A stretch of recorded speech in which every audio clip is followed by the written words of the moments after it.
Welcome to the Wally Report, MMA Savvy exclusive.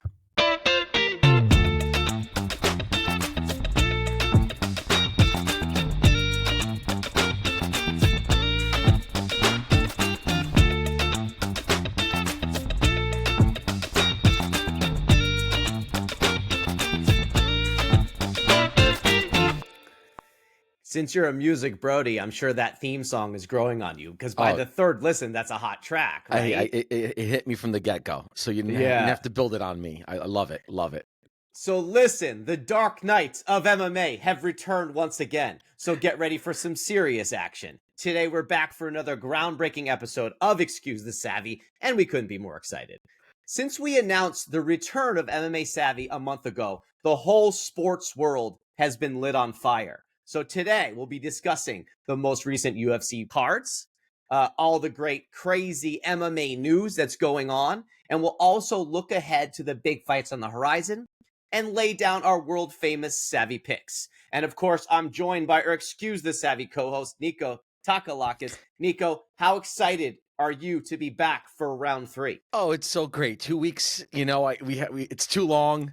A lot has happened. We have a lot to dive into. Excited to be here, Ari. So I mentioned some of it right now, but we're men of action. Let's jump straight into it. But let's get to it. Let's just give, for the people that are new to the show that haven't already been plowing Savvy for the last couple of weeks, what are we going to give? And I know I mentioned it a little bit there. So today, the episode breakdown, recent card analysis, big MMA news, which we got some interesting stuff to talk about. State of the MMA world topics, which we have a few. Specific divisional analysis, middleweight division. Our favorite part, always. And middleweight division could be the number 1 ranked in the world right now, and that was not the case 2 years ago. Absolutely stacked, yep. Upcoming card analysis, and our world-famous Savvy fight picks, and then we end with if you were to touch the gambling zone, if you will. Okay, so with that, hold on. Before we get going, we just wanted to set the stage. Let's do a quick commercial break.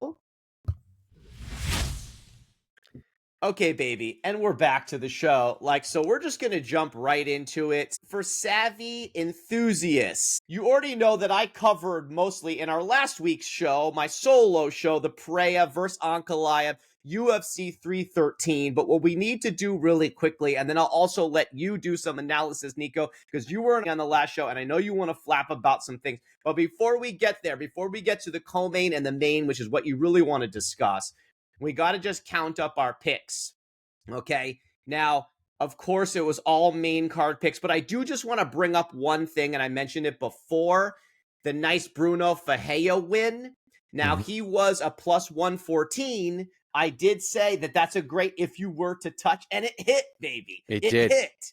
So yeah, you have something to say there? I do. I just was very impressed with Petrosian there, honestly.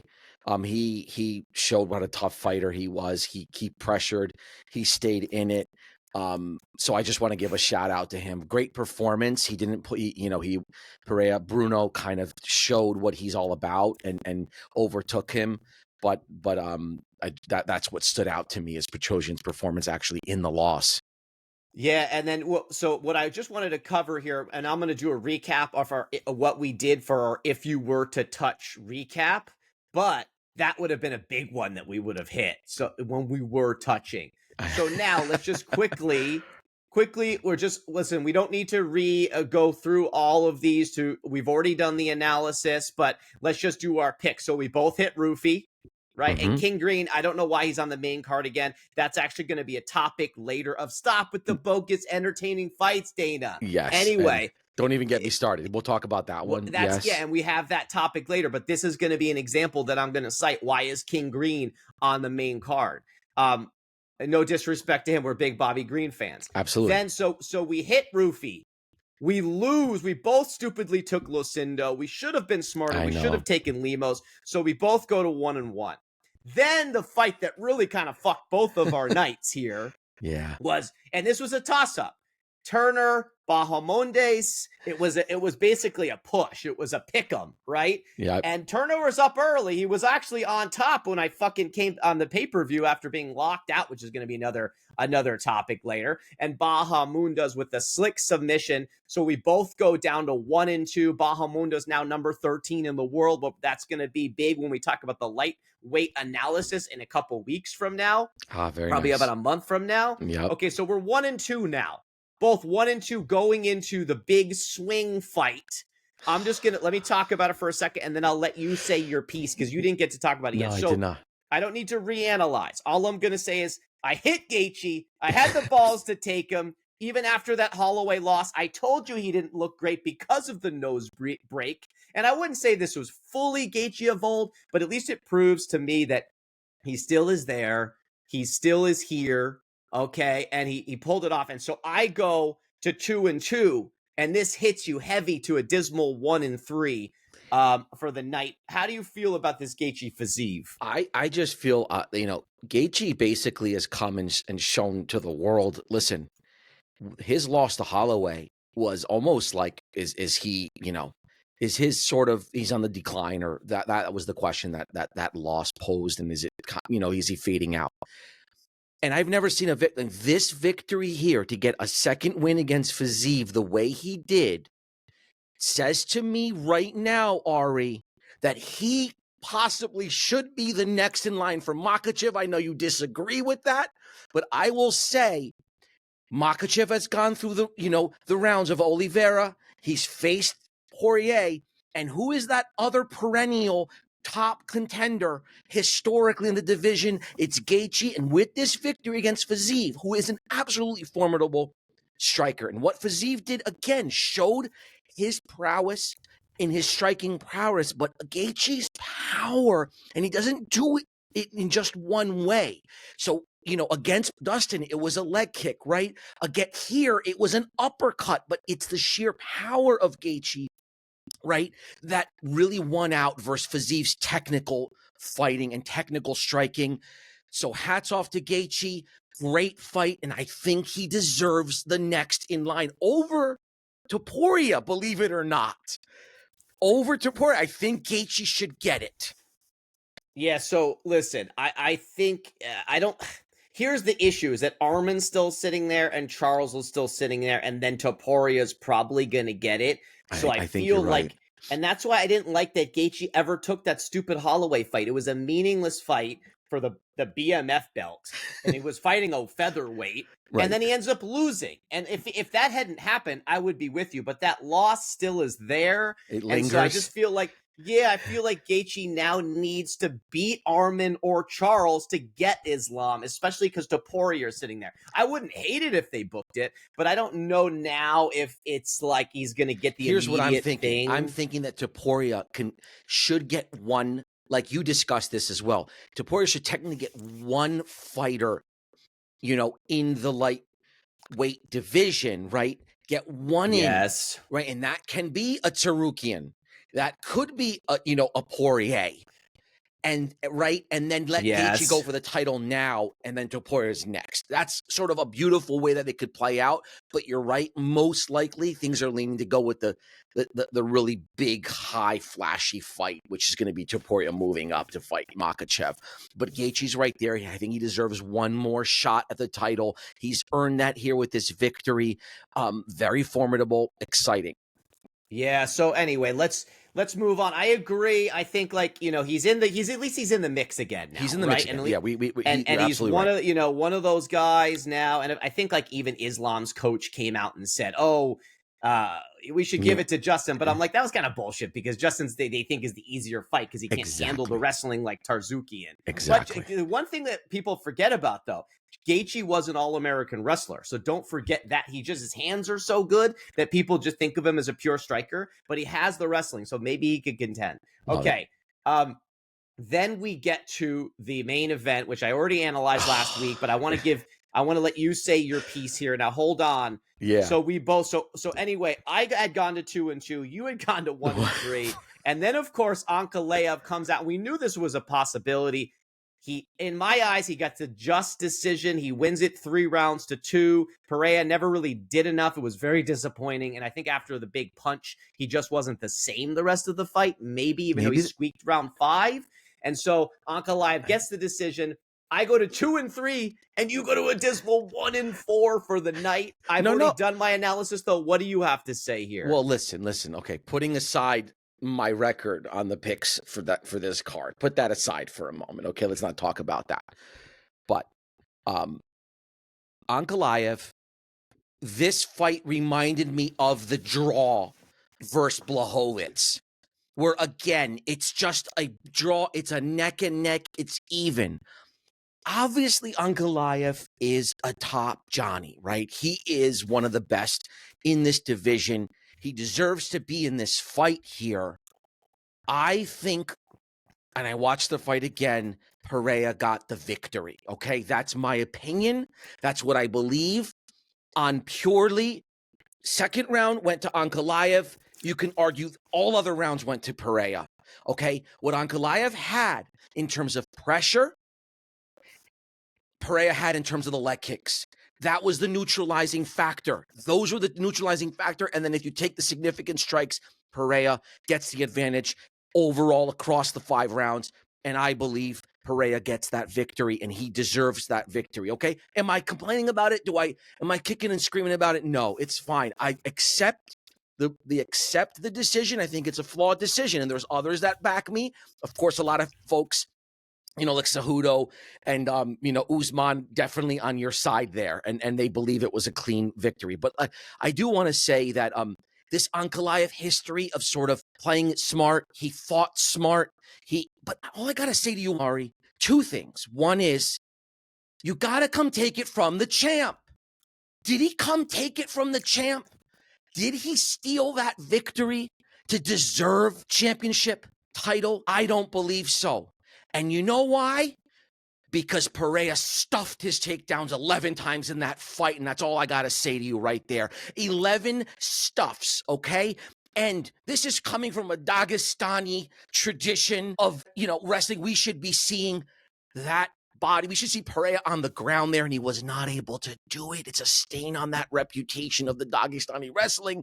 So those are my takes here.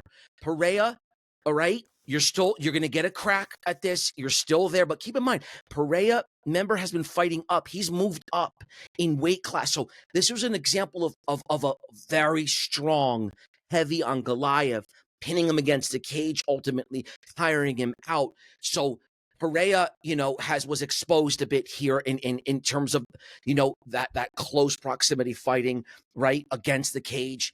I get it. And so hats off to Ankalaev. He's the champ. He's the champ right now, but I don't think it was as that impressive. I'm not all gung-ho about it, and that's where I stand. What do you think here, Ari? So listen, you can make a claim, but I think you're definitely wrong about the rounds. Round 1, Pereira got. Okay, round 2, clear. Ankalaev Absolutely beat down with the big punches at the end. He almost dropped him. Round 3 is the big one that you could argue, but I think while watching it, Ankalaev still got the better shots and more control, and Pereira peppered him a little bit. He was dusting off the cobwebs. That's the big round that changed the whole fight, but 4 was clear Ankalaev control. It wasn't even a question. Pereira didn't do anything, and Ankalaev didn't do much, but he controlled him the whole round. And then 5, you barely give it to Pereira. So the swing round was 3. If it had gone to Pereira, I wouldn't have been pissed. But overall, it was pretty clear Ankalaev had won the entirety of the fight. Ari, did it matter that Pereira... Remember at the end of, I think, round 3, where Pereira got him in a headlock and threw him to the ground? Did that matter? Do you remember that one little quick, brief moment? It was just a little quick, it was just a little quick nonsense It didn't really factor into the judging sort much. of, but I think so round 3 is the one that was very, very close. If it had gone to Pereira, I would have been well, that's sort of lame, but I guess he did it, 3 rounds to 2, barely. But here's my thing. Even if you are right, he didn't do enough. I mean, just I like know you he say, didn't. Uncle Live, he didn't. It was like he was barely there. He wasn't attacking and kill. He should have been the third, the fourth, the fifth round head hunting Moving like forward. crazy, Yeah, like he exactly. did with Roundtree, like he did with Jiri, Exactly. and he just Exactly. basically was like neutralized. So it's like, yes, he didn't really go take it from the champ, but Berea didn't do enough to defend it and change the judge's mind. Fair, So fair. I mean, I gotta you know, just say that. Yeah. So anyway, now the big thing, the last thing we'll say, and we'll move on, is Ankalaev Jiri. If I hear one more thing about a Pereira Ankalaev rematch, I'm gonna kill somebody. It's like ridiculous. You don't want to see that. It's so stupid that you don't want to. It's boring. Pereira didn't do anything. yeah, but technically you can't take the pound, almost people calling him the pound for pound best fighter in the world, or at least second, and all of a sudden say you don't get a rematch. It's a tough thing to just No, he sell doesn't. that he doesn't get a Because rematch. it's the performance. It's not a. You don't want to Yeah. see that again. He didn't do. It's just going to be the same thing. Nothing. Why would I think anything's different? Now he's going to decide to fight in the second fight. It's like, so yeah. I All think right, fair. Jiri's the next fight. I would prefer the Jiri Pereira fight. wait. That's my This whole nearest and automatic. dearest. Jiri top, Prajaka, my like one of my top fighters of all in any division, and to see him fight Ankalaev would be absolutely beautiful. He'll Yeah, I bring think that's that warrior spirit to the fight. He'll be in a zone the way he was dancing around there with Hill and sort of found his groove and found his flow state. I would love to see that versus Ankalaev. Exciting. So I'm with you that I'd prefer to see that, but I still think there's a chance they give Pereira the respect. I know, but listen, if it had been an amazing war and it was like, oh my God, this back and forth, and then he just lost fine, run it back. But when you're like, he barely in the third or fourth or fifth round, like, did anything. Yeah. He just did a couple lead kicks and just like let the belt be taken from him. It was just like, what do you even, and I know it's easier said than done when Ankalaev gets his arms around you. Right. It's very hard to move and do anything. But I just feel like it was kind of like, we don't all want to see that again, right? Like, why would I run that back anyway? Okay, Nico. And so now we're going to move on to last night, baby. All right. And we're going to talk about Vettori versus Dolides 2. Okay. It was another Apex card, so I have some feelings here. But let me go down. I mean, I'm going to go through a couple things. We're only going to really deep dive the top couple fights, but we got to go through our picks, really. And so this sometimes happens, and we're noticing it 2 weeks ahead right now, right? So we did pick the Su Young Yu versus AJ Cunningham fight, and then because time had passed, Dana shifted that to the prelims, but our pick was still live. We both hit it. Yu had a lot of good top pressure, and he just was amazing on the wrestling, and he really just, Cunningham couldn't do anything, so whatever, we're just going to chalk that up. We both go 1-0. You needed that desperately because you had gone on 1-4 on the last one. So we both get a nice win there. Now, even though this was on the prelims, which I'm still shocked that this fucking fight is on the prelims. I know. If you have a number 12 in the world at heavyweight, he's not, especially one of these light cards. How the hell is this a prelim fight? Unless Dana's trying to get more people to watch the prelims. Maybe that's what it is. So he throws in a couple of like those lower ranked fighters onto the prelim just to get a little action, to get a little excitement going. Yes. I get it.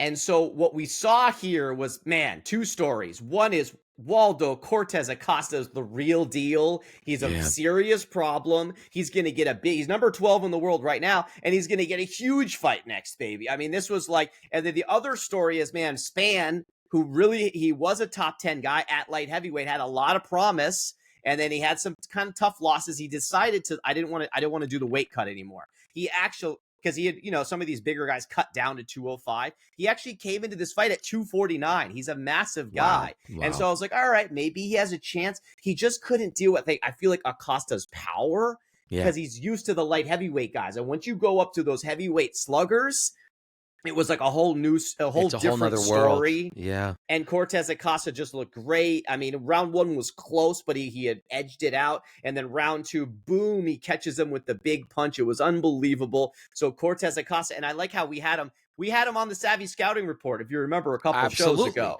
He was in the bottom 5 of the division, right? And we had our eyes on him and said, let's watch out for him. He needed this fight. And now the question is, where does he go? Where is he next? Yeah, I don't And like that he took it because it was a risky fight, a guy against who was just coming. But Span, but in his defense, Span had been top 10 at 205, and he had right, clout. He has a name.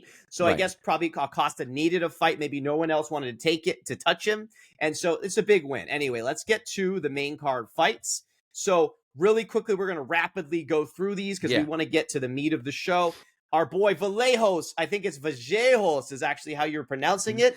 He came in against Choi. We both took him. He was patient. He looked great. And he caught him with a bunch of big punches and finished him quickly on the Absolutely. ground in round one. He's a problem at featherweight, right? So I like this Argentinian coming Yeah. up. What do you think about that? Yeah, I think he made Choi look a little bit out of place, just didn't belong in the ring there Yeah. with him. And then the next fight, this actually we didn't have a pick on this because this was a prelim that got promoted to the main card when they flipped it around. So all I'm going to say is, man, another scary Brazilian. And this was my theme of last week. This Brenson Ribeiro came in against an undefeated DR Nergoise.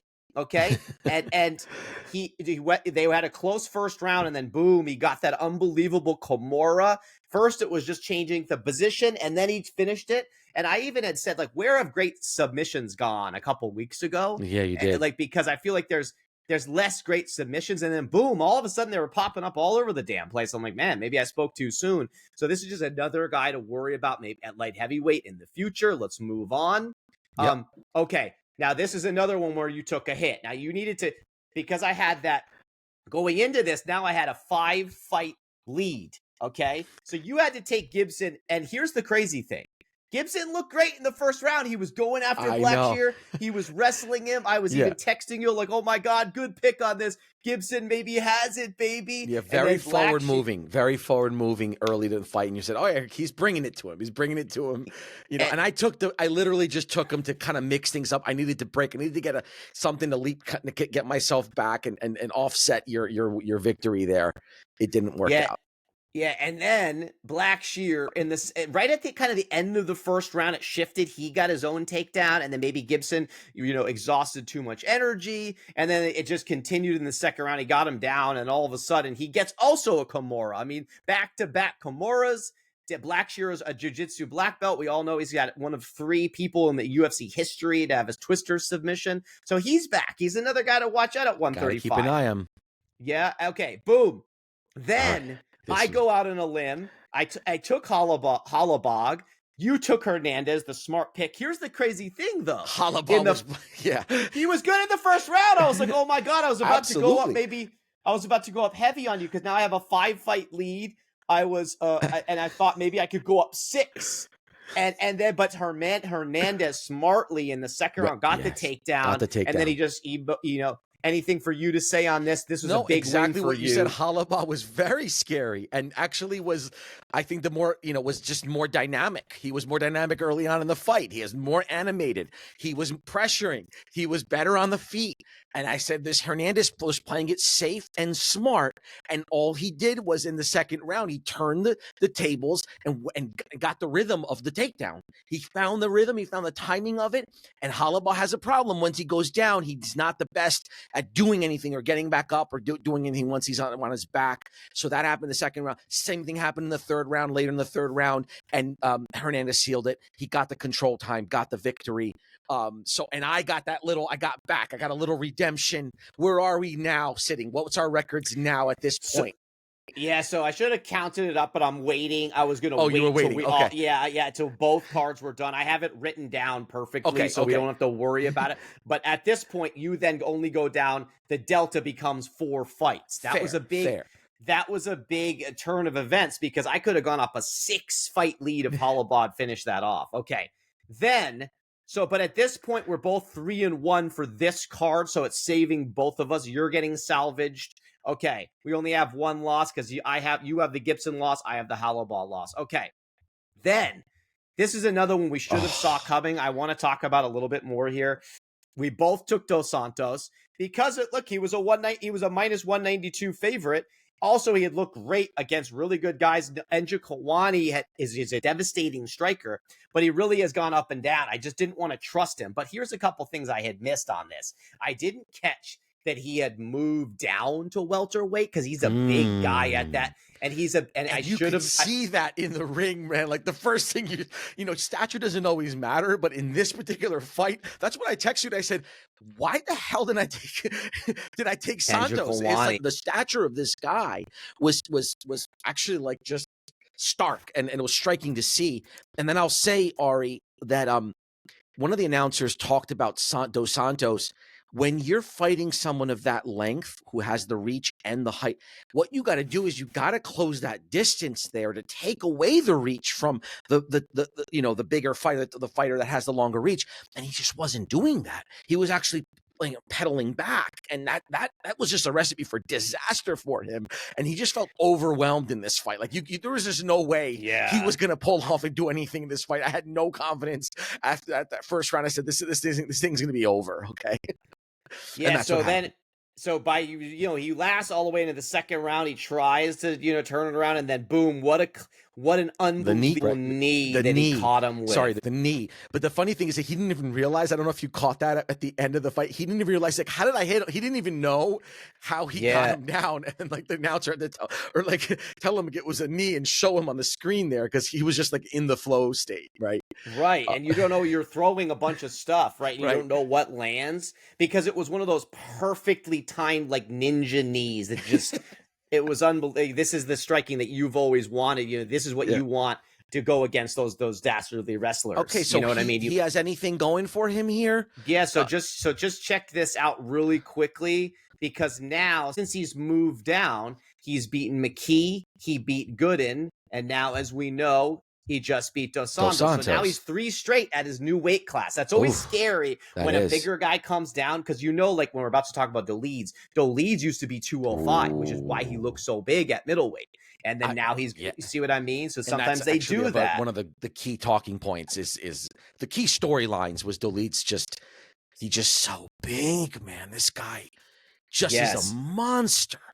So now we took a hit there. We go to 3-2, both of us, for the card. Okay, then main event. This is what we want to talk about the most, and I'll go first, and I'll let you chime in. Now, this was scary because it was those first couple rounds were like, who do you give them to? They were so close. Maybe even Tori was maybe edging them out a little bit, and I was like, oh god, this is not good. And then the third round is sort of where it seemed to change. Like Doleeds finally hit him with some good shots, but it was really it was still after 3. I was like, I don't even know who you give this fight to. And then 4 and 5 is where Doleeds starts, like, Tori fades, and it could be his ring rust. He hasn't fought since 2023. He's been out for over a year and a half, and Doleeds has been active. And even though Doleeds is a bigger, hulking guy who used to be a light heavyweight, and I thought he would be the one to get tired, he threw much more bombs, and he started landing in round 4, and then he got round 5 to make us feel good that, hey, even if you had given Vettori those first 2, Doleeds probably did enough to win for 3 of the 5 rounds. And now he's a player. He's going to be number 8 in the world. Absolutely a player. Absolutely. He's a guy to worry about. Actually, yes. So now, what Ari, do you say? What I say about this is that, is a validation first of Vettori. I can't even believe he's at the top of a card. Like he is the main card. Like, I have seen his decline. Now, in the last couple of years, it's just been ugly to watch. I don't know why he's even there. I had no confidence he was going to be able to do anything. He always just kind of competes-ish, and he's there, and then he, and fades, and I'm just like, what? Why am I watching Vettori? I think Vettori is done. Vettori had, peaked a while back, a few years back, and he's out. I don't want to see another fight with Vettori anywhere in a main card. It's like he's done. He's back burner. Maybe he's got a couple fights in his contract. So that's my feeling about this. Was Doleeds Day seems serious. Did you see those? What are those leg kicks called, where you come straight up and you bring them right down? I think it's an axe kick. But kick. He was throwing that throughout every round. He was doing a couple of those, just like as a warning shot. Like, it was pretty brilliant. And this guy is just so big. And now that you tell me he moved down, which I had forgotten about, it makes total sense. This guy is scary. So we need to see who does he go up against here? I wish we could pull up, but I Well, don't we want to take will. this Let's time. wait and for Yeah, the let's wait. because it's so perfect. Because normally we would do it here, okay? But because we have the middleweight analysis also in this same Oh, perfect. Okay, great. show, We can we're talk gonna go about it. through that. But I do want to just say the one last thing is you're right. He looked great against Costa, and that was years ago. And then, which you still argue with, but I thought he did enough to win that. He outboxed him. But then Whitaker it was ever since the Whitaker fight, Vettori hasn't been the same. He basically got completely outworked. It was a masterclass, if you remember. And I Yeah, think his confidence is like, oh man, I can't strike with the big guys. He then gets the bad decision win against Olives, which I thought he lost the first time, and then Cannonier outpowers him and outstrikes him too. exactly. So I wouldn't be as rough if he's on a main card, but like way down, fine, because he's still a ranked guy. But yeah, Right. at this point, there's no way this guy's going to be a champ. And I'm just wondering, like, he's still young though. But it's just like, yeah, at this point, it's like, what do you even do? This bigger story is let's just focus on Leeds, who's now number 8 in the Exactly. world. He's another killer at middleweight, which I think is maybe the best division in the world. Okay, so now we both go to 4-2. So let's get away from this screen. Let's look at our picks. I have this nicely. Okay. So we both went 4-2 there, putting me at a nice 14-8 because I had gone 2-3 in the first one, 4-2 there.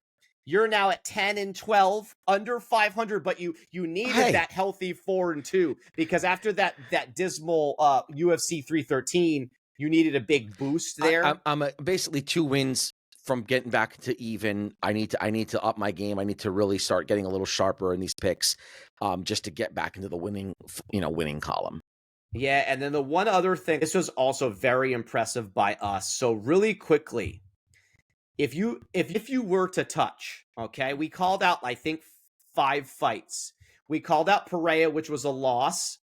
But then I called out Gaethje was a win, so we go 1-1. We call out Turner was a loss, so we go 1-2. But the Ferreira puts us at 2-2, so we were pretty even if you were to touches, okay. But then what put us over the line was we both said Doe leads, and he was the underdog, and we both called that. It was a slight one, but so then we go 3-2. But then don't forget, I also said Waldo Acosta I was with you on that if one. you were to touch, and we both agreed. So we actually went 4-2 with our if you were to touch segment, which is way better than last time because we were 0-3 to start the show. So what probably is hurting your heart, because if we were actually touching, we would have had a really clean. There's some upside there, yeah. Yeah, we went 4-2 with our specialty picks. So hopefully the viewer realizes the gems that we gave people there. Yeah, we have nuggets here, some wisdom. We dropped them there. Yeah, that would have been a winning formula. Yeah. So before we go on to the big MMA news and continue on the show, let's do our second commercial break here. Okay, and we're back to the show. So listen, what we do here is we're going to go into the big MMA news segment. We actually got 2 different ones. We're going to talk about the key bookings first, and then we're going to talk about this pay-per-view fiasco because that needs to be discussed. There wasn't a lot of bookings, so I'm going to go straight into the main booking. That's massive right there. So we're going to look at Bo Nickel. Now, I know he's not even ranked yet. Although which he's is right outside of the top 15. Bizarre but how he in cannot the be ranked. Sandhagen Figueiredo fight, which we're not talking about because that one was already booked, the De Ritter versus Bo Nickel fight has been booked. Now, what's so impressive about this is Bo Nickel is this sort of heir apparent. He's that wrestling superstar. I don't know if after that last fight, it was a very lackluster performance. So I don't know if I am that impressed. And I'll show you his fight history in a second. But De Ritter, number 13 in the world, coming off just absolutely mowing through Holland. This is Nickel's biggest fight because this is the fight we always talk about. Can you get into the top 15? Exactly. And De Ritter also just came over. He was a 2 weight class champion at 1. He was the light heavyweight champ and the middleweight champ. So let me what I want to show you here. Bo Nickel's coming in. He's not facing some slouch. He's facing someone who's had pedigree, experience, in title fights.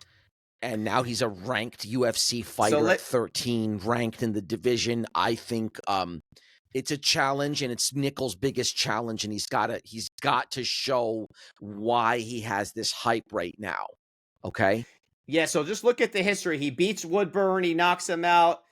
He beats Brundage with a submission, right? And then that's what I was talking about. The lackluster was against Craig, but what he wanted to impress Well, upon Craig's not a people joke. was Yeah, Craig was no joke, and but like he didn't go for takedowns, which I didn't like. Like he just wanted to strike the whole time, and he barely just got the decision. Now Craig is very scary on the ground, but I wanted Nickel to say, "I'm not scared of the jiu-jitsu guys. I'm going to right. just go in and just still wrestle him a little bit." I didn't like how because Kamayev would have wrestled him.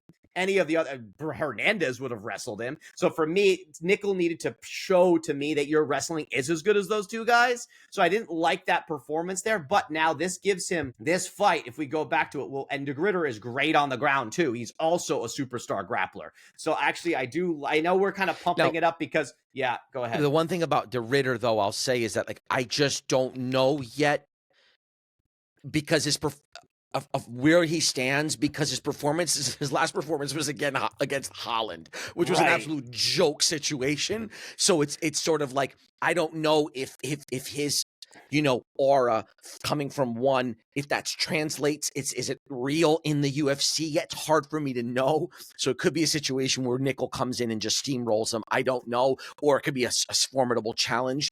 It's a question mark. And speaking of DeRitter, he came in and went against Mearshart in his first fight. Now, Gerald is a very skilled grappler, but DeRitter should have probably been able to get through him more easily. He was actually in trouble multiple times in that fight. It's coming back. And then he slowly submitted him in third. And then, yes, Holland is just like, I mean, and this is another one of those bogus entertaining fights. It's like, stop booking Holland. Listen, we both love Holland. So no disrespect, but it's like, put him on the prelims if you have to book him. I mean, it's don't give him don't stop trotting him out on the main card, Dana. It's like enough already. We've seen enough of that. But anyway, this is the big booking. There wasn't as much big bookings. So this is the key one I wanted to go through. It shows, is Bo Nickel for real? Is DeRitter for real? And it also makes this card in Des Moines very exciting because you got Sandhagen, Figgy at the top, DeRitter, Bo Nickel, your boys Ponzinibbio showing back up. So I like who they're booking for this because he's Argentinian, right? He's the Argentinian guy. Yeah, I love him. Get out of the damn Apex. I like that we're going to be in a raucous arena. Yeah, we need enough of this nonsense, Dana. So anyway, that's our big booking for the week. Now, let's talk about the fucking pay-per-view fiasco. Oh. So as you know, we finished the prelims 2 weeks ago. Yeah. Right? Or about a little over a week ago. We've been talking about this card for weeks. Right. Pereira, Ankalaev, we were very excited, even though one it wasn't of the biggest cards of the year. It's a huge card. It's huge. Yeah. And so I go to switch over and my phone is not working. I'm thinking, okay, it's just my phone's being weird. So I go over to my Apple TV. Boom, nothing. And I know I brought this up last week too. Nothing. And literally, it's one thing if it had just been 10 minutes, even 20 minutes, and then the ESPN got it together. But I had to go to some fucking random website that I luckily found. You saved the day, bro. You saved the day. I saved our lives. We missed 2 main card fights, 2.5 main card fights. Right. I don't think it's, and I'll let you go in a second. I think it's unforgivable. It's unprecedented. Unless I mean, maybe there's been glitches before. They should have been able to fix it. It's ESPN. It's $1 billion. People are buying pay-per-views all the time. You should have been able to like quickly, but the app's down. Boom. Okay. So Dana's livid. I hear I don't know if you saw he was in the he was already in the post press conference and they had to have told him and he's pissed and now that. But he didn't say anything at the press conference, did he, about it? Did he address it? Yeah, there was a quick one. Yeah, there was a quick one already. Because I was a little bit upset by that. I was upset that when Dana came on, he didn't apologize right then and there to us. Like, that's not Dana's or fault, at least though. say, but still, he has a responsibility for the fan and the like. You put a show on a platform that failed the night. It failed its fans, and he should be pissed at ESPN. It's not his fault. I'm not saying it's his fault at all, actually. Yeah. But I just would have expected him to come out and say, we want to you got to take some level of responsibility and connect with your audience and just be like, but he was probably so pissed that he didn't even want to talk about it because he would have just got it. So they quickly said, hey, Dana, you know that there was some issues with the pay-per-view, and he goes, oh, I'm aware of it.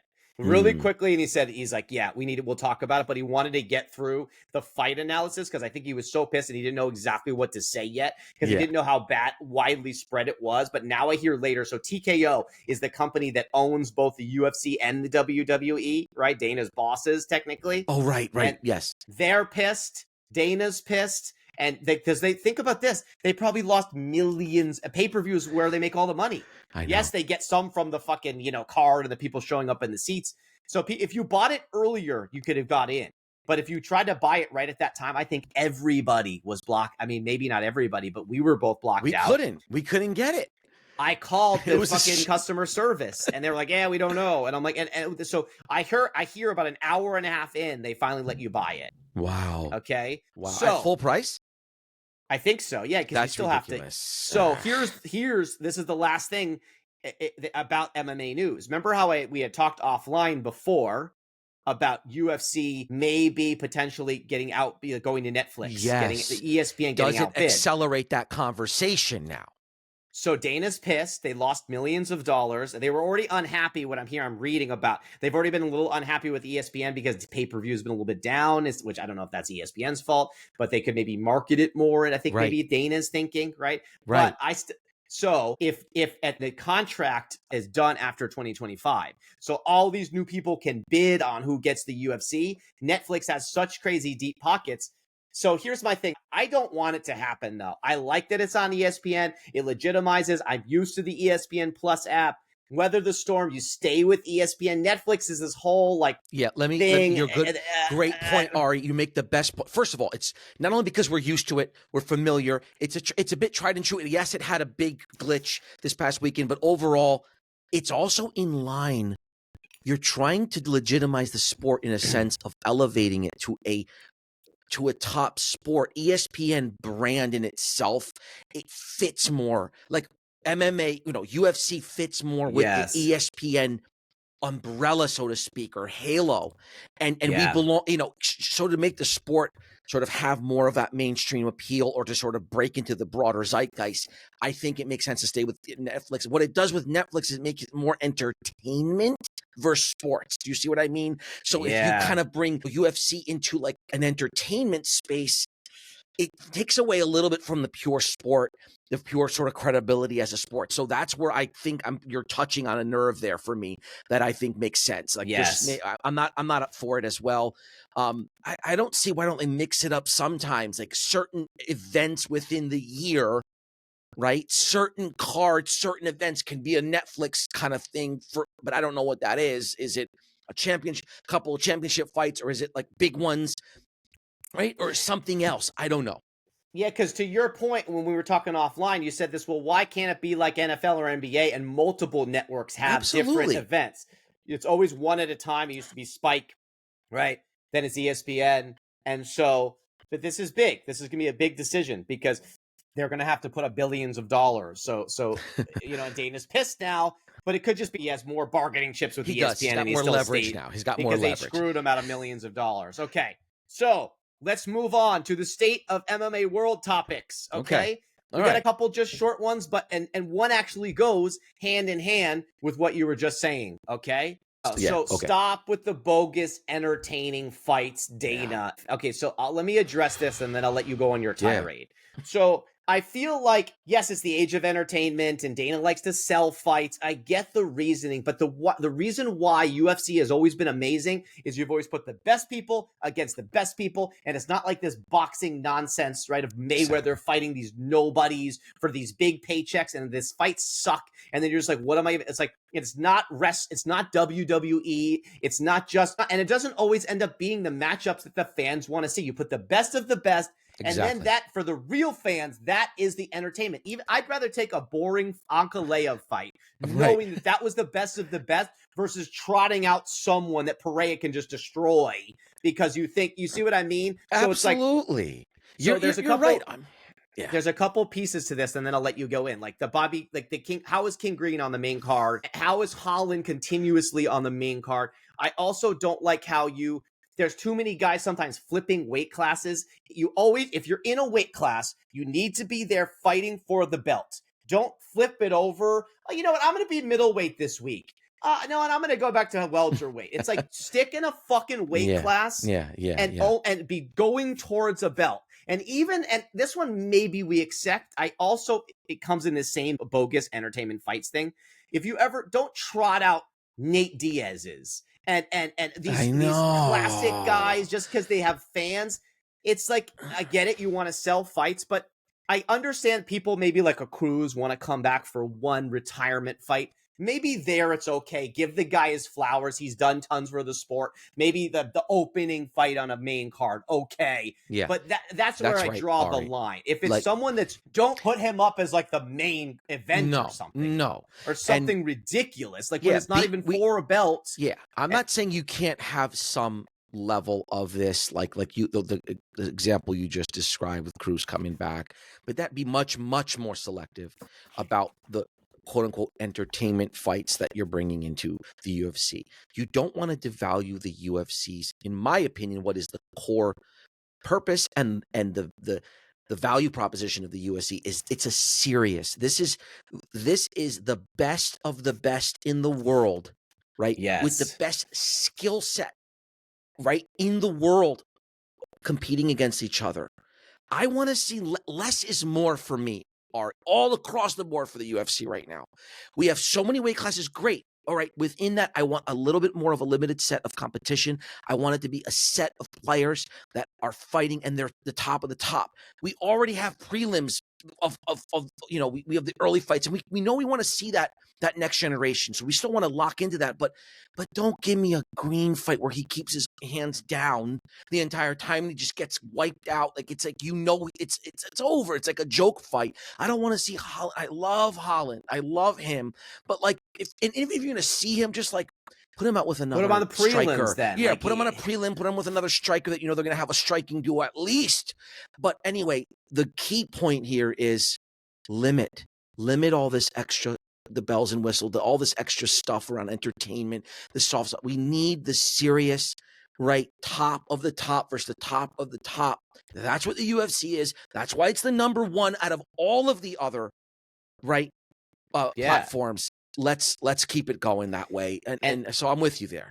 And the last thing I'll say, and the other problem, this is going to go into a different, we'll to discuss this on another show of the fans. It's sometimes the fans' fault because and I don't want to go on a Oh whole yeah. tangent, but the issue Yeah. Yeah, is yeah. there's a lot of I want to see knockouts, Dana. I want to be entertained. And it's like this, I and I'm here to know. drink, bro. I want to Right. drink and see, and it's like, no, you want to see the best fighters. I would rather see a whole night of boring fights Right. knowing that the divisions moved along and the better fighter won versus being like there was so many finishes. I'm like, dude, and even Dana and them play into it. They're like, Yeah, they're playing it. when I they're know. introducing into it, like this guy's got 17 finishes, and like, yeah, you kind of want to see that, but only if it happens to be organic. I don't want them just Right. trotting out guys that shouldn't be up there just because the fans are like, oh my God, it was a night I won't forget. I'm going to buy it more now. Anyway, so I hear it's you. just like, I'm with you. All that. right? Yeah. But at Yeah. the same time, in their defense, they've been growing the sport. And the I funny thing is, when you're younger and you're 15, you're always going to remember, oh, this big Anderson Silva knockout, right? Or this, what John Jones famous finish. And that's yeah. what gets you into the sport. So Dana knows that. And so he purposely, but I just still don't think, I don't want to see any more of it. Okay, one other little state of the MMA world topic is, could this become the biggest sport in the world, Nico? Now, here's the thing. And the reason why I say this, because of the international footprint. Besides soccer or football that they say in Europe, I can't think of another sport that has the same international reach Yeah, the now breadth, the than reach the and the breadth. Yeah. UFC. And we Yeah. talked about this with the champs, but so can it ever happen, Nico, or is it too barbaric for the real mainstream audience to actually be as big as a soccer globally? Could you Okay. ever I see don't this in the future? I don't foresee it overtaking soccer. Soccer is too ingrained. It's too much of a mania and a Right. passion throughout the world, from South America to Europe. And, so Yes, let's right. not go that far. But Yes, you're right yes. that besides soccer, I can't think of another sport that has the international reach and the fervent, the fervent fan, in all these different countries. So yes, to that point, is there potential for it to grow more and break into a mainstream? I do believe that's possible. I've always told you, I find MMA now, when I got into it later, it was never something on my radar, but I feel it's the primal sport. It is the sort of the one that all other sports technically are based on. It's always a fight. It's always a fight. It's a battle. It's a team Yeah. battle. It comes down to that survival, that instinct, and the skill that's necessary to get out of a situation. So for me, yes, it can grow. Now, to your point, to the previous topic, Ari, hear me out.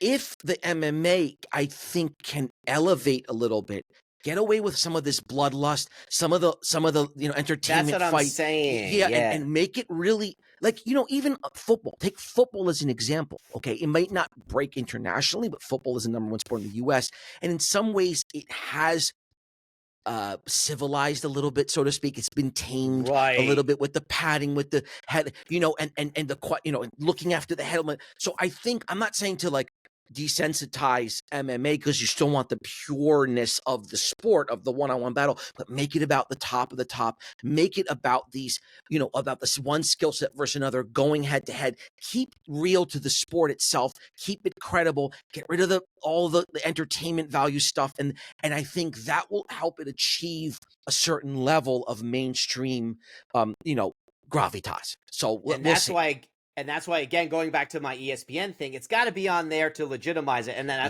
will Yes. say one last thing that I hate. I hate when, and listen, I love Bisbing, I love Cormier, I love Rogan, I love all the guys, I love Felder, especially now.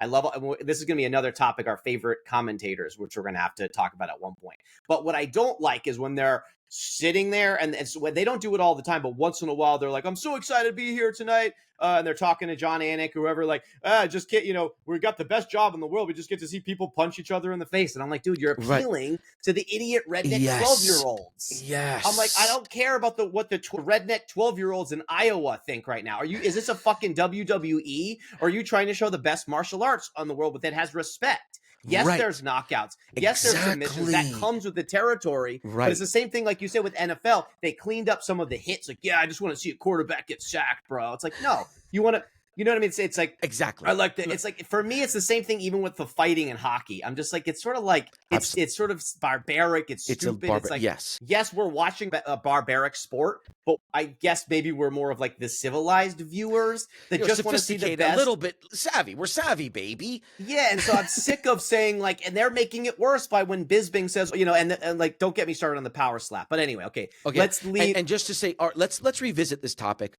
Promise me we Yes. can revisit this topic at some later point, some of the later Yeah. episodes we're going to do, subsequent episodes, because I think it's an important one. It's an ongoing one we can revisit.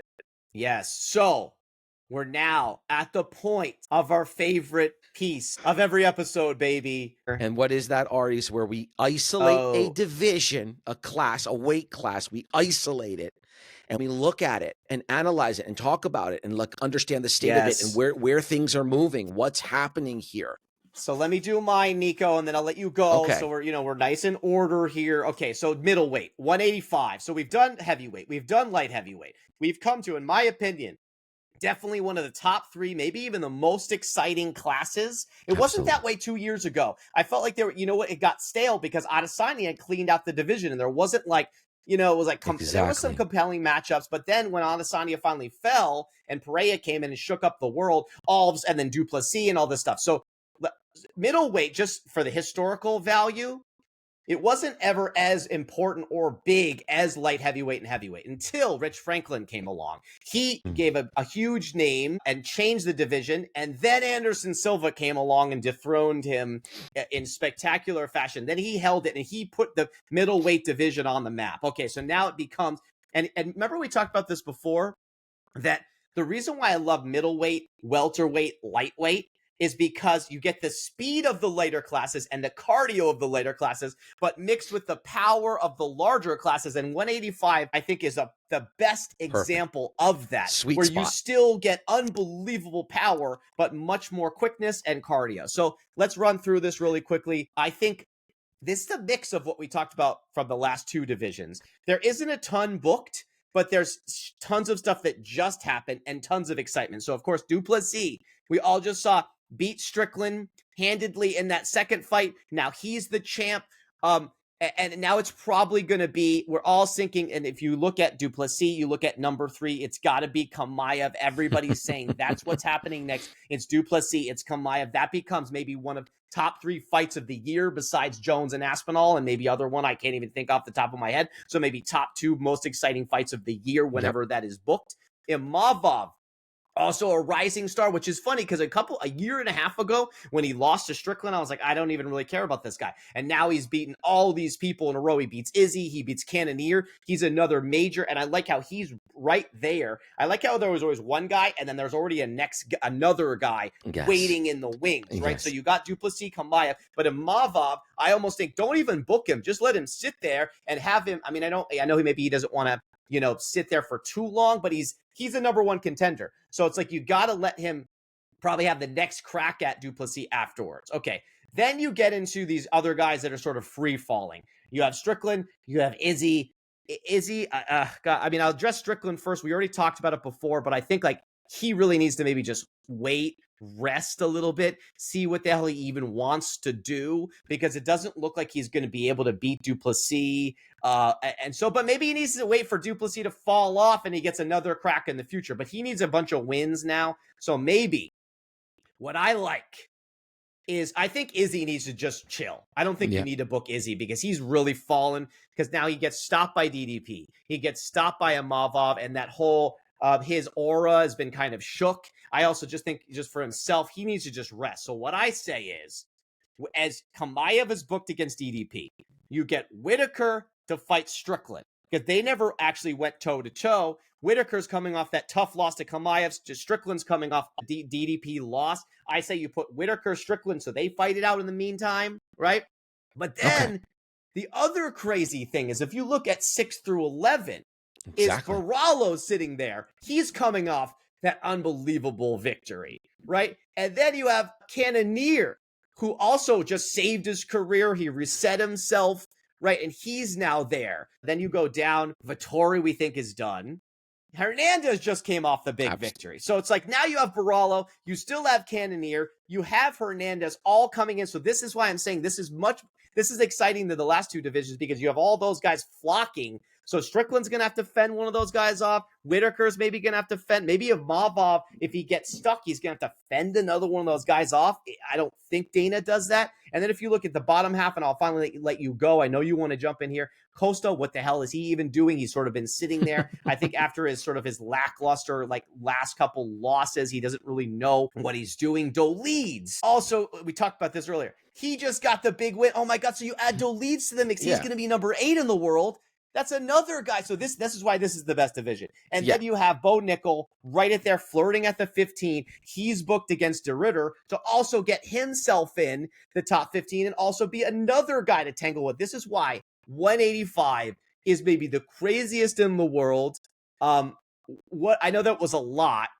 How do you make sense of all this craziness at 185? What I'm going to say echoes a lot of what you said, but if you just take a step back and look at the division on a macro level here, I think it is the most exciting division in all of the UFC, and I also think it's the most balanced. Meaning, when I say balanced, I mean look at the top third, look at the middle third, and look at the bottom third. And in every one of those slivers, those pillars, you have fighters there that are legitimate fighters that are either moving up, that have a chance to fight up, right? So take your 15 Nickel, okay? And you talk about Nickel as your 15th ranked fighter, and he's one of the most exciting fighters and one of the most skilled wrestlers in the world, right? And then look at the top, you got Chimaev up there in the top 4, look what you have, okay? So that means that's on one level we could look at it that way. Take the bottom half for a second. Like you said, we do have Bo Nickel, and who did we just see? Doleeds. He's now going to move up to number 8. I mean, this guy is for real. This guy's serious. This guy has momentum, and he's strong, and he's big. So you're already seeing moment for those guys. You have Nickel and Dolise, and now okay, you put Costa. You're absolutely put him aside. I don't take him seriously, but then you still got Hernandez, Cannonier, Barallo.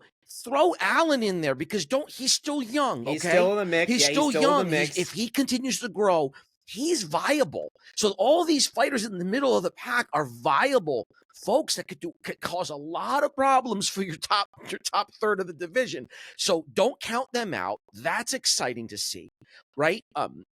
And then because Barallo, we know who's Barallo going up against now. He's gonna not face booked right now. He just came off a big win, and now he hasn't been booked. So this is there's nuts. So Okay, that's yeah, why I'm there's saying. so much You know that what can I happen like? here. Just to jump in and let you continue. That's fine. Give me Barallo Hernandez right now. Love book that, it, Dana. love because that. it's Book and that. then I'll let you continue. Go No, ahead. absolutely. That's a great idea. And listen, I don't know what's up. Is Whitaker going to be able to fight again after his jaw broken? I don't.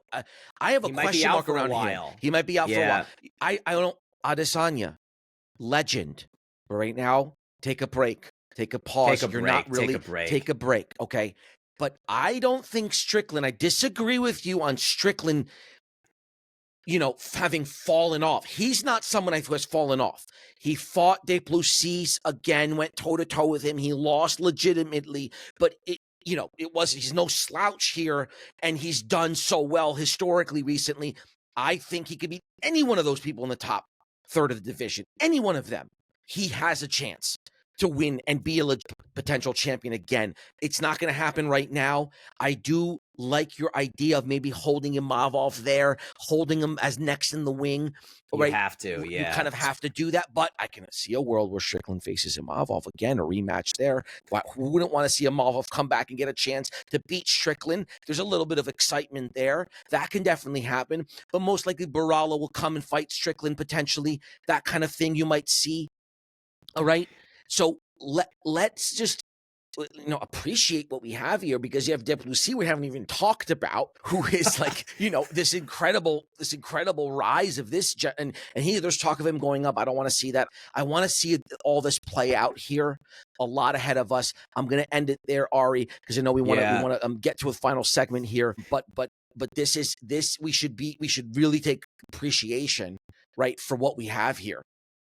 Yeah, and this is like, if every division was like this, we'd be having a great day, right? There's so much movement in the middle, in the top half, and then and what's crazy about it is like we don't need Duplessis to move up, because he's got 6 or 7 guys in the future that all could maybe challenge him. Barallo, Hernandez, Cannonier maybe one last time, and Imavov, Kamaev. I mean, there's all, maybe Strickland again. There's maybe Nickel in the future. And what happens when Nickel comes in? Like there's a million guys that like will have good fights against Duplessis. So okay, with that was the middleweight analysis. All Real Fight fans' probably favorite segment. What a division. We're going to take one last commercial break, and then we're going to get into the final bit of the show. Sounds good.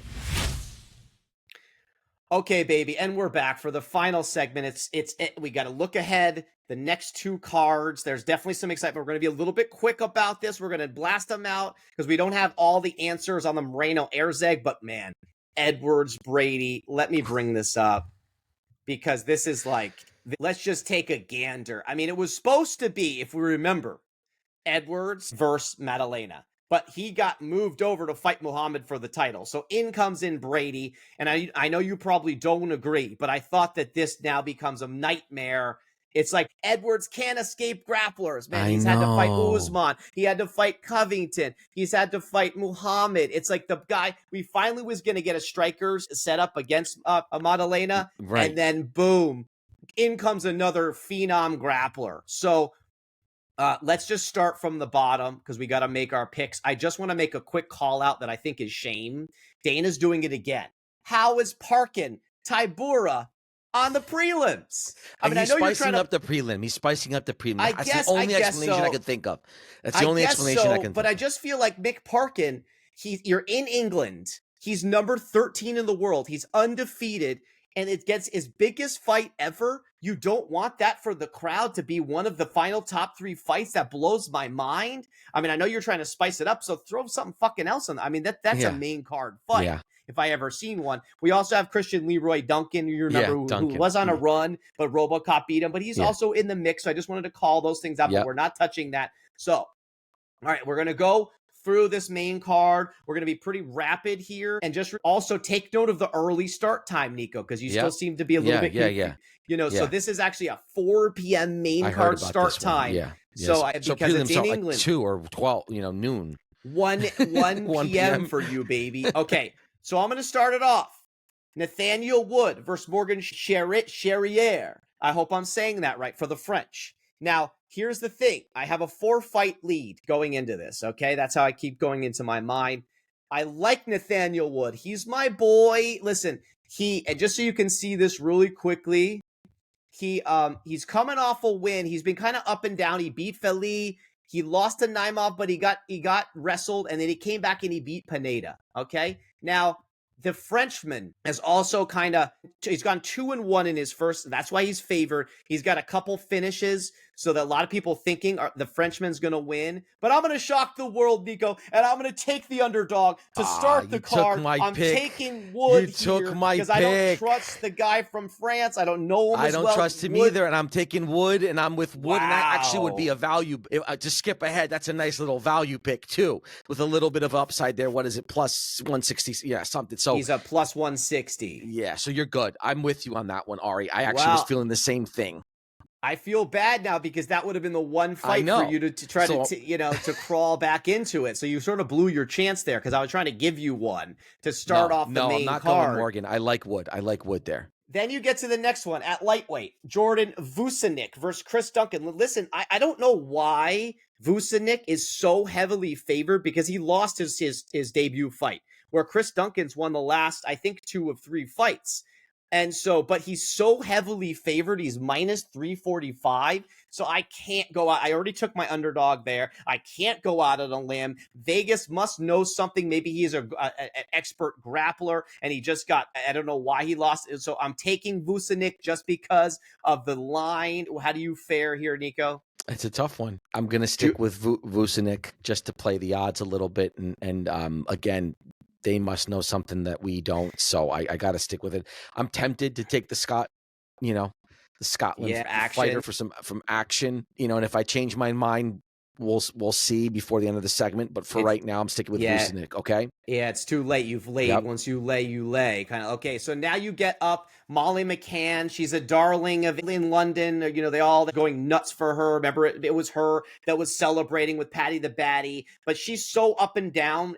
But she does have the home crowd with her. But this Thanara, this Brazilian who's stepping in, I had to look it up here, Nico, just so you feel better about this.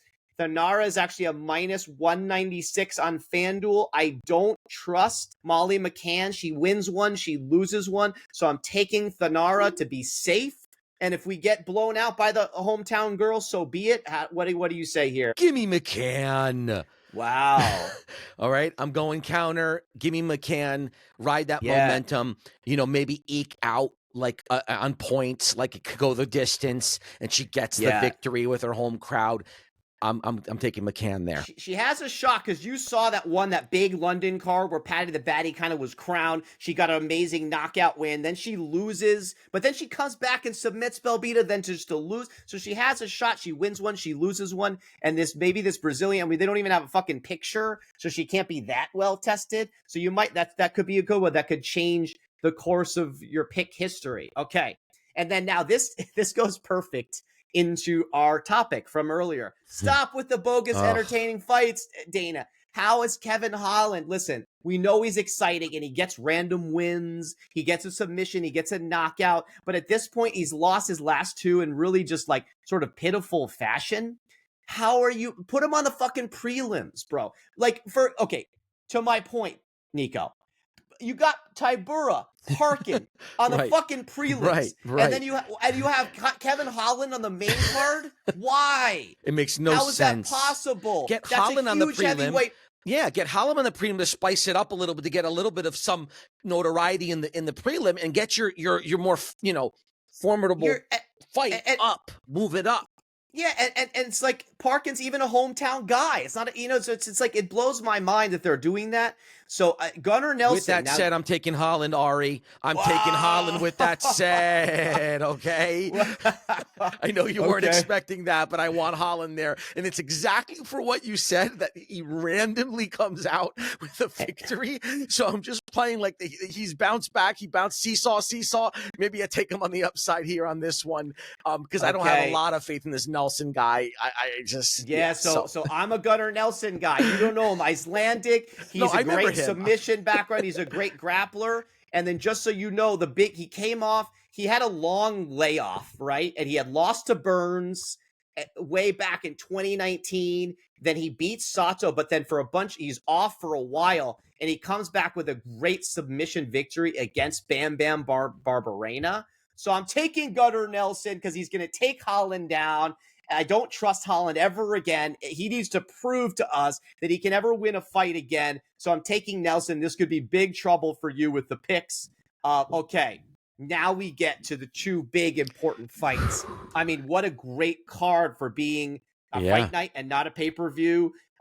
And so exactly. I'll go here, and I know because I know you're going to have some stuff to say here. Olberg, Blachowicz. Now listen. The old me would have wanted to take Jan. If this had been 2 years ago, I would have taken Jan, but it's been too long.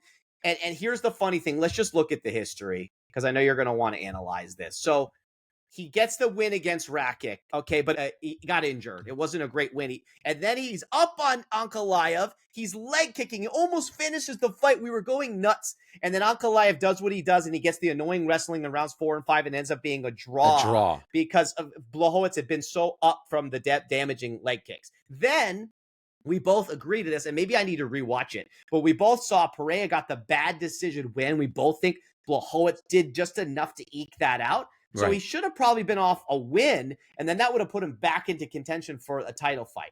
But how long ago was that? What is he? Nothing. He hasn't. July of 23. Yeah. I think he had been hurt. He's older. He's in his 40s now. On the reverse, this is very scary. Okay, he lost his first fight. He's coming from Izzy's camp. Izzy brought him onto a card. He loses his first fight ever, and now he's won 7 or 8 straight in a row, including submission of Jung. He KOs Menafield, and he beats Volkan in a hard-fought battle. He's won like 7 or 8 straight, so I'm sorry, Nico. I know you want to take Jan. But I'm not taking Jan, dude. No, it's Olberg all the way. It's Olberg all the way. You're touching Olberg? Yeah, absolutely. So he's a minus 225. Listen, Jan has a shot. I'm going to be rooting for Polish power. We're exactly. Going it's different so where my heart Jan. is, but Olberg is the real deal. He'll win that fight. I feel pretty confident about it. So we're both taking Olberg there. And then, it's going to be this is a massive fight. It's number 6 versus number 3 in the world. This is huge. That should be a pay-per-view fight. Now, you're right. Now, I know it was supposed to be Jack Della Maddalena, but since he got promoted to fight Muhammad, Brady has stepped in. Now, here's a couple things to take note of. Brady is coming on, not on a full camp, okay? And listen, he's stepping up in class. I mean, this is Leon Edwards, who was a champion just a second ago until he got thrown by Muhammad, okay? But this is Leon's worst nightmare matchup. Brady, and I'll just show you the refresher here. Brady had been this new undefeated, touted grappler. They put him against Muhammad maybe a little early, and Muhammad he stuffs the takedown because his wrestling is so good. He's got better hands, and he finishes Brady, and that kind of derailed him. But then since then, Brady submits Gastelum, and he out-wrestles Burns, who's no slouch on the ground. And that's what I'm saying. Remember how I made the comment of why didn't Nickel? See, this is my point. Why didn't he take Paul Craig down when Brady took Burns down the whole time? You see what I mean? So if you're that good of a grappler, yes, he doesn't want to get caught in something, but so Brady also beats Burns. So he's really reset himself. Now, if you look at Edwards, okay, I thought he lost that second Usman fight, and he just barely, and then of course he beats Covington, but Covington, he was like a shell of himself. It was an embarrassment. And then he loses. Now, here's the thing. Remember, it was 5 a.m. in London, and it was super tired. And he did say, well, if he didn't do it at 6 a.m., he might have been better. That could be the case. God. So I've been really going back and forth on this, but I'm going to take Brady and go against you, baby, and How go do you take know I'm taking American Edwards? wrestling. Because I How knew do you you had to know I'm take taking Edwards. Because of Edwards? course you're taking Edwards. I'm taking Brady. I'm worried he's going to go up in class, and it's what the Muhammad thing is going to happen to him, and he's going to run into a brick wall that is Leon Edwards. But since he's on a run again, and Edwards has the kryptonite of the grappler, I'm taking him. What do you I say? actually feel that Edwards does pretty well stuffing takedowns. He didn't show that versus Muhammad, so, but I think all in all and overall, he's pretty good at stuffing the takedown. And if he get his groove going on the feet, right? I'm giving it to Edwards. Brady will probably take him down. You probably could get a point victory there, just on points, 5 rounds. It goes the distance, and I lose. But I'm going to go a bit with the heart here as well. And trust that Leon Edwards is really a champion, right? He's a champion who's not a champion right now, but he has reached that pinnacle. I got Edwards. It's going to be great. And like you said, this is going to be a great card for a non-pay-per-view card. I think it's pretty Yes. well put together. Kudos to Yeah, the and what's matchmakers. crazy here is now we're gonna have a lot of fights we're going against each other. Bing. So final card, we have to just go as we always know, we go 2 weeks back, we go 2 weeks ahead. This is going to be quick though. I'll tell you why, because we don't have all the odds yet. We can't pick everything. And also I'm getting discrepancies between what ESPN MMA has and also what UFC.com has. It's all over the place. So we're only going to pick. I'm going to address a couple fights here with Moreno, Erzig, 1 week later, and I love it's not at the Apex, baby. It's in Mexico. So at least we're going to have a live crowd. I thought this was going to be another one of those annoying Apex fights. So at least we're going to have 2 fight nights in a row. They're going to have live, crazy, raucous crowds. And of course, Moreno is a favorite son of Mexico. And so people are going to be cheering for him, especially after his big win, his kind of comeback, career-defining win. Now, let's just go down to a couple things I just got to show you, okay? Your boy, I know. Rosas Jr. Jr. Yep. is back, but I don't have an odds on it yet, and I'm getting conflicting views if he's going to be on the main card or not. So we're not picking that, but that'll be interesting. Christian But Rodriguez. if you were to touch, I would just take him. As in, if you were to touch, I don't care what he's favored or what the line is. Just a good, solid, get the victory from him. That's my I don't like opinion to do on until we have the data. I can't do it. I don't feel good. Christian Rodriguez, if you remember, he's the one who was one guy who beat Rosas Jr., who derailed him. They put him up in class. So he's also, and Costa's coming off a big win a couple weeks ago. Rafa Garcia, great wrestler. Now let's go to the main card. Now listen, we're going to skip these. I don't have lines on Rodriguez Borjas, on Martinez Oliveira, and Bonfim, who's just coming off a loss, but Dana booked him quickly because I think he wants to get the loss out of his head against Hubbard. All decent fights, but we're not going to go into them. I don't have lines. So what we're going to do here today is we're just going to talk about the final 3 fights on this card. Gastelum versus Pfeiffer. What I'm going to just show you here is right now I have the odds live. Pfeiffer is a minus 340 early. He's not on FanDuel yet, but on Fight Odds, he's heavily favored with 3-1. And I love Pfeiffer. He got derailed by Hermans. Yeah. Another guy that's going to be at middleweight in the future, baby. Huge. Right? He needs to be ranked very soon. He needs this fight to get ranked. Get him in there. We're taking him. I assume you are too, Ari. Let's move this. So you're taking Pfeiffer. So you took Pfeiffer. I'm taking Pfeiffer. I just want to say that Gastelum, he used to be a top contender at middleweight, so it's a big fight for Pfeiffer, who got a little bit derailed by Hermanson, but then he came back and beat Barrio, and so now he's another guy that at some point is going to get a top 15 and make the middleweight division even crazier, so we're both taking Pfeiffer. Now, this is going to be interesting. This is a funny one. Your boy Dober, who always pops up, who's a striking superstar, but when he gets out grappled and sometimes outstruck. He's coming off that loss to Silva, but he's against Torres, who's no joke, but I just wanted to show this to you. He is a slight 145 favorite. So with that, and I know you're already going to take him because Dober's your boy, I'm going Dober, even though I'm very worried about Torres. I'm very worried because he's 1-2 of 3. What do you say here?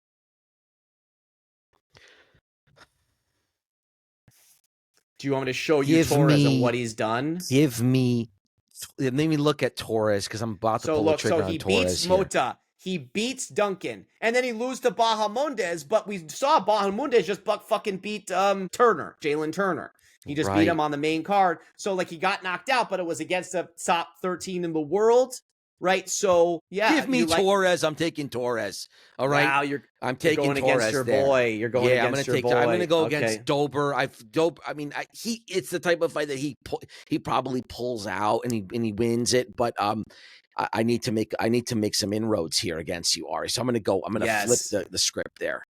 Okay, and then the main event, this is big. It's in Mexico. It's Moreno. He's the ex-champ. He's trying to get that another shot at Pantoja to get back in there. He's still number 2 in the world. Erzeg, number 8 in the world. He actually got a really early shot against Pantoja and almost pulled it off. So they've both lost to Pantoja. It's a big fight for both of them. Okay, let's just look at what Moreno has done, what was so impressive to us. If you remember, even though he lost that really close, it could have gone either way, decision to Royval, he comes back in that amazing, remember how he dominated against Albazi and really said, okay, I'm here, baby. I'm here to stay. Yeah. Irzeg, meanwhile, right, he had lost to Pantoja, and then he gets knocked out by your boy Kara France. So he's actually coming off 2 losses. So I'm kind of surprised that they're booking this and not having Moreno Kara France. I don't get why that is. So I'm taking Moreno because I don't trust Erzeg here. I love Moreno. I love his fighting spirit. I'm with him. Okay, so Moreno. So we're just taking the top 3 there. This is also going to be exciting. I like that, maybe Rosas Jr. gets promoted to the main card. You got Pfeiffer. So this is still much better than those damn Apex cards. I wouldn't say it's the card of the year, but at least we got a couple intriguing things, and Bonfim coming back. All right, so with that, I just want to, the only if you were to touches, okay? These are tough because here's the funny thing is, you could kind of say that Edwards and Brady on both spectrums are both great if you were to touches, because you're getting Leon Edwards, the ex-champ, at plus 130. How could you not take him? And meanwhile, though, you're getting grappling superstar, and we know Edwards, he is getting better with the grappling, but he still struggles at a minus 155. So they're both really good if you were to touch picks, I would say. And then, if you were to just want to go for a value pick, I don't think it's going to hit. But if you want a little bit of a payout, you could risk going Blachowicz, right? Yeah, and saying I was going to say power. that. I was going to say get the Polish power in there. You're what, plus 185, some upside. You're getting something tried and true. He's going to bring something. It could be one of his last fights. So don't count. You might want to put a little for a little upside. That's a nice one. Yes. So I think, though, since we need to be official about it, I would say Edwards is probably the better if you were to touch, because he's actually the underdog slightly, and he's the ex-champ versus saying it's unfair for us to say Edwards and Brady. That's not really giving us a stance here, even though you need a stance. Then only just one more, I would say Moreno, because I think Moreno's a great, solid, comfortable. Take a little less money if you do put it in. He's a minus 175, so it's not like it's exactly. So you still get some decent money out of that. Erzeg can be a problem, but he's coming off 2 losses. Moreno's coming off the big win. I like him there. All right, my main man. So I think we've done well. We've come to the end. We've talked about everything. Thank you for joining, Nico. This has been great. It's been great, Ari. Exciting. A lot ahead of us here. All right. And looking for your mid touch point analysis that you're going to give us in 1 week after the next card. Excited about that. Those have been going really well. I've loved tuning into those. Those are great. Gives us a jumping off point for our conversations here. And and then we'll deep dive a little bit further on some of these special topics, but it's been awesome. Thank you, Ari. Take it easy, bud. Okay, so with that, thank you for listening to the Wally Report, the world's hottest podcast. Please subscribe, follow, like, comment, share, and blast. We're on Spotify. We're on Apple Podcasts. We're on YouTube. We're blasting hard on the talk, and we're heavy on the gram at The Wally Report. That's at The Wally Report. We've been posting amazing video clips from our episodes on our social channels, so don't miss out. And please make sure to comment on Spotify, comment on Instagram, TikTok, YouTube. We love the comments and the interactions with the fan. And with that, we're going to jam out to our tune one last time.